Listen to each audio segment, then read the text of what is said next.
On our agenda is approval of the January 13th, 2020 minutes. Do I have a motion? Motion from Neil, second from Herbst. Any discussion? Hearing none. All those in favor say aye. Aye. Opposed? It carries. Number 2, Human Resources Report for January. Included in your packet is the report for January, and I'd be happy to answer any questions. It seemed pretty clean to me. I would move to accept and put it on record. All right. Do we take a motion for that, or we actually just? don't need a Yeah, we motion. just put that on. We'll put the report on file, and then move to item number 3 on our agenda. Discussion and possible action creating a mechanic incentive pay for DPW streets and maintenance employees. So we received a request from Director Lindman, who is present if you have any specific questions. But essentially, we were looking for a way to incentivize career development within our mechanics. This position, the last time we posted mechanic, it took about 2 recruitment rounds before we found a candidate that we were looking for who did not have these certifications. And it's a way that we're looking for to kind of properly incentivize our employees to continue to develop their skills. I don't know if, Eric, you had anything you wanted to share with the committee? I think when I talked with the mechanics down at Streets, and I talked with Mark Hansen, the fleet manager, and Dustin, who's now the assistant manager down there, Dustin is fully certified in all of these certifications, and I think we looked at maybe doing. We looked at a couple different things. So, would we want like a mechanic 1 position, a mechanic 2 position, and a mechanic 3, and break that up? Or, but when it came down to it, what we looked at was having 1 general mechanic position, and then having the certifications. They're not a requirement in that position. That opens up our candidate pool. It keeps it open so we can get applicants in. But then it also, I think, incentivizes people to get their certifications, and it's a good retention tool for us as well, because as they get those certifications, they get a little bump on their hourly pay. Plus, we get to utilize that skill that they just learned as well, and I think it's a pretty important and for us retention in the long term. So. One of the dangers of listing a lot of certifications as a minimum requirement for a position is that it prohibits us from hiring someone who has the ability but not the current training, and kind of training somebody up in the position. So we wanted to avoid that.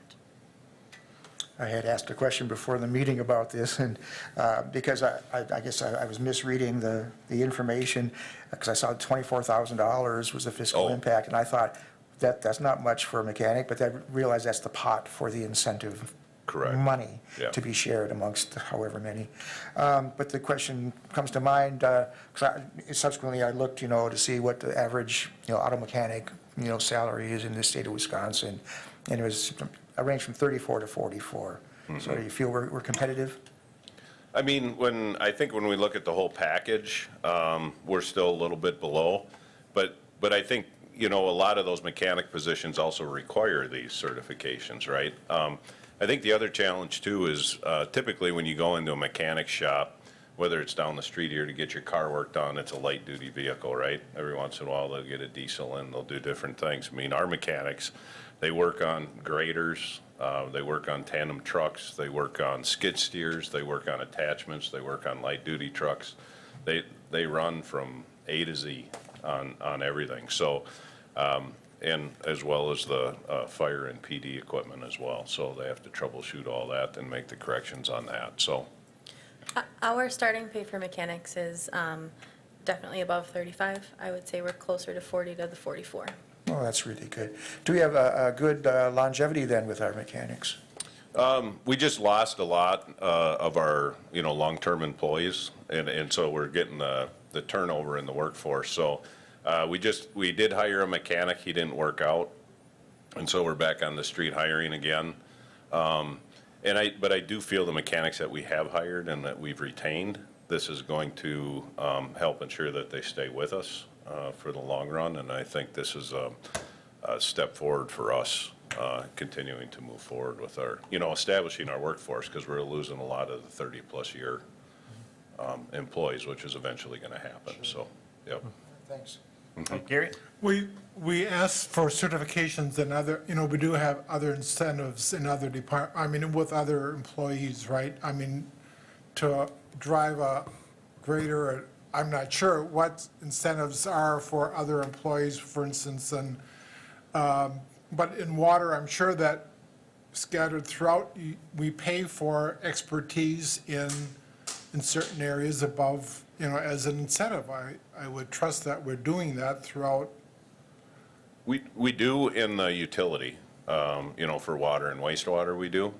We don't have any other, The fire department has negotiated with their so- union some incentives, and the police department for particular assignments has some incentives worked in. But at this point, other than those two positions, the incentives are mostly for the utility positions. The commission recently approved a revision of an incentive for some certifications for our sewer and water mechanic-type positions. technicians, yeah. Do we ask for other certifications in other occupations besides what you just mentioned? We do. The difference in those positions is that those certifications are usually required to be able to do the job at all, as opposed to being additional benefits. So, for example, Sorry, if we had a Brandon, mechanic who didn't want to do these certifications, he could still be he or she could still be a very skilled mechanic. For the other positions, they're industry certifications where you wouldn't be able to perform the job without them, which is why we don't incentivize them. Okay. I was looking at the 10 cents an hour, for instance, for the first bullet point. Is that sort of standard, or it seems to me that 10 cents an hour over the course of 2,000 hours a year isn't very much, but maybe that's normal. You I know, just when- need a little frame Yeah. of reference for that. For if instance, you- for that first bullet. If you with look 10 in your cents an hour. packet, we couldn't find a lot of municipalities that have a similar program, so we really would be cutting edge on this. Well, we can afford to be cutting edge, right? Yeah. That's what we're here for. And so one of the municipalities that I was able to find, or that Jennifer was able to find, was La Crosse, and they give 10 cents per certification, capped at 80 cents. I think this plan was developed by our maintenance supervisor. And so he had a different approach to it that I think is probably a little bit better value for the city, where there's a number of certifications that work together to earn incentive, instead of you could get a certification and that we don't need, and then we pay you 10 cents. But yeah, I was just curious that these numbers are indeed up to par, so that we're not cheating them on the certification, for instance, that they're acquiring, that indeed it is a fair payment for that specific certification. Right, I had talked a little bit about Tony, because she's the one that, did a lot more research. I had done some, and I handed that off to her as well. And we were trying to take a look at, the amount of time to get the certifications and how much time maybe away from work or otherwise that would be. And so you'll see some of them vary a little bit, because some of them are a little bit more intense. But we felt overall, if somebody went through these certifications, we thought the overall value was there. Because some are at Yep. 25 cents, Correct. Yes. I trust that that's more of an advanced type of Right. certification. But I'm curious that these numbers would be appropriate for the certification that they're acquiring. Yeah, as best we were able to tell, we Right. think that they're appropriate, and it is the most generous incentive package that we were able to find from other municipalities. So at this point, I feel confident that we've designed as best of a plan as we could. Now, should the certification requirements change, or we get different feedback, of course, we would continue to adjust accordingly. Okay, thank you very much. Eric, do these, when the mechanic takes these, works towards getting these certifications, is that on them to get the study materials and take the exam and things like that? Or does the city pay for any of those? Yeah, we're definitely open to paying for it. I've talked with Tony about if we did pay for some of them, do we have, should we require a retention time? That they just can't take that certification and then, walk out the door tomorrow? Or, should we do a 6-month or should, that hasn't quite been ironed out yet. We haven't really made that determination yet.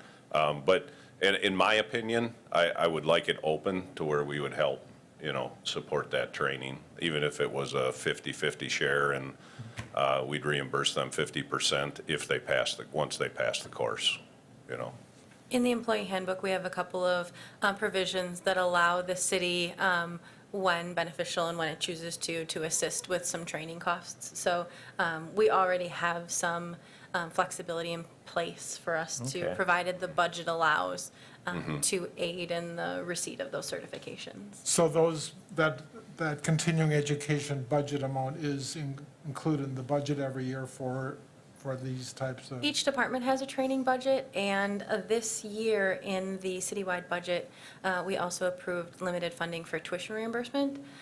Tuition reimbursement likely this wouldn't qualify for because that's for formal education, but department training budgets could be used for this. For instance, at the technical college, or, I'm not, just so that there's a budget amount for that in the, so that we can encourage our employees Correct. to get further education? Yes, yep. I'm definitely all on board with that, yep. Do you know how many mechanics already have a level of these certifications, or is it? I mean, Dustin has the gamma he run, all of them. The other mechanics, some of them just have some. I don't know the specifics on each. So it's all over the board? It so- is, yeah. Okay. Yeah. And anyone who already held a certification would just need to provide proof of that certification to Human Resources. And should this item pass Common Council, they would become eligible for it. They wouldn't be required to retake a certification they already hold. And if we had an applicant who was already holding some of those, they would become eligible upon hire, provided they proved that they held the certification. Okay. Well, do we have a motion? Motion from Gary, a second, from Dawn. Any other discussion? Not hearing any. All those in favor? Aye. Opposed? And it carries. Thank you. That sounds good. It's, yeah, no, it's a good thing. I know when I take my car in for service, I like to see those certificates on the wall, so it's a good step forward. Let's see, next agenda item, future agenda items. This is gonna be a fast meeting. Yeah, Tom? Thanks. This is something that, we touched on in previous meeting or two, so I want to follow up on it, and also kind of expand a little bit, because at the most recent meeting of the Mayor's Welcoming and Inclusivity Committee, the subject came up, and the subject being methodologies that might be in place to encourage diversity through recruitment. Now, I've talked to the police chief, and I know that, they send, representatives down to Milwaukee or Madison or whatever, the Twin Cities, to like job fairs or whatever, and, with varying degrees of success, but to get into a different kind of population where maybe, diversity can be addressed. And do we do anything like that on a staff-wide basis, or can we incorporate into that sort of like a job fair, City of Wausau package, even if it's the police going, taking along a little thing that says, opportunities in City of Wausau, in this, that, and the other thing, and try and engage people, get names, and hey, we'll get back to you, but yeah, just sign up here and we'll get you information, or you can get on our email list for, openings as they come up, that sort of thing, so that we can, address, a more diverse potential workforce that, we are sort of lacking here, and it would be, more well-populated elsewhere. So what do you think? Sure. We can add it as an agenda item. Okay. Yeah. I'd like to work our way through that and see what we can do, because Sure. I think a city outreach, rather than just by department, is going to have more punch, more effective, more efficient, and maybe bring more people to the table. So I don't want to be a policeman or a fireman, but I sure wouldn't mind being a heavy truck operator or something, so that kind of thing. Okay, any others? Not hearing anything. Do we have a motion to adjourn? A motion from Dawn, second by Neil. All those in favor? Opposed? She carries. Meeting's adjourned.